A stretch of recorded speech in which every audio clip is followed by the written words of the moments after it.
Ikinasana ng Parang Municipal Police Station ang pagpapatupad ng curfew hour.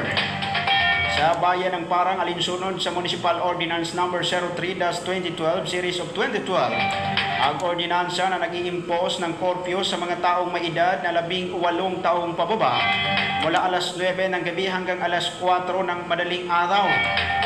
At sa taong 18 taong gulang naman, pataas mula alas 11 ng gabi hanggang alas 4 ng umaga. Ayon sa ordinansa, ang mga lalabag ay pagmumultahin o paglilingkuran ng services o itong community service. Ang mga parusa gaya na lamang ng mga sumusunod. Para sa mga nagkakasala, unang pagkakasala ay may 4 na oras na community service o multa na 500 piso. Ikalawang pagkakasala ay 6 na oras na community service o multa na 1,000 piso.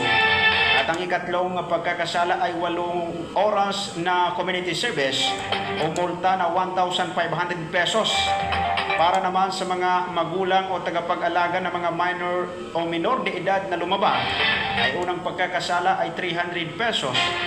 Ikalawang pagkakasala ay 500 pesos. Ikatlong pagkakasala, 700 pesos.